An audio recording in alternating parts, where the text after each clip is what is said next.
مردم کلن دوست دارن با من صحبت کنن. اونا خواسته های تاریک و شیطانیشونو میگن. میدونی یه جور محبته. بگو ببینم تو که واقعا به خاطر عشق با این ازدواج نمی‌کنی ها؟ خدا نه، باورم نمیشه، فقط حرفشو زدم. حتما مربوط به قیافمه.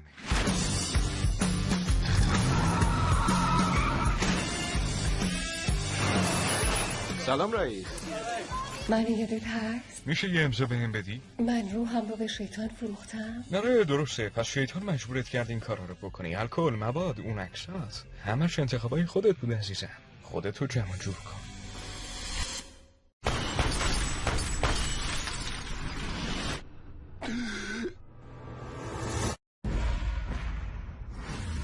شاهدی هم هست؟ لوسیفر مورنینگ ستار، این یه اسم صحنه‌ایه. خدا دادیه بیشتر.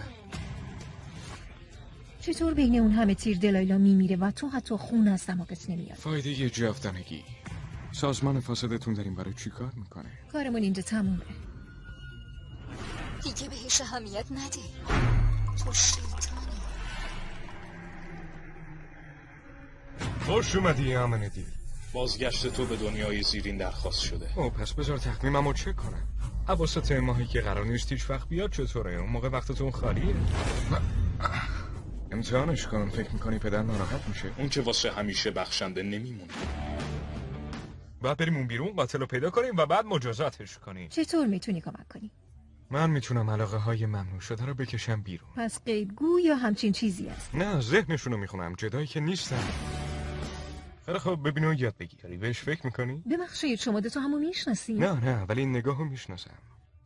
من خودمو پیشنهاد نمیکنم. مثل هروئین میمونه. همه یادآوره. من یوگا کار میکنم، یوگای خشن. چیکار کردی باهاش؟ سحرش کردی؟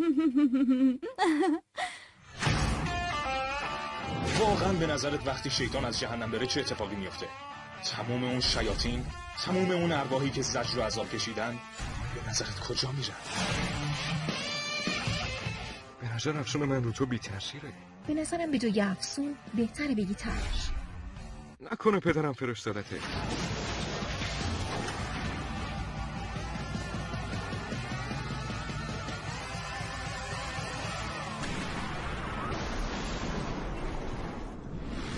اسمت چیه؟ لوسیفر. لوسیفر شیطان؟ خودشه. لوسیفر دوبله شده توسط گروه دوبلاژ طلوع سبا.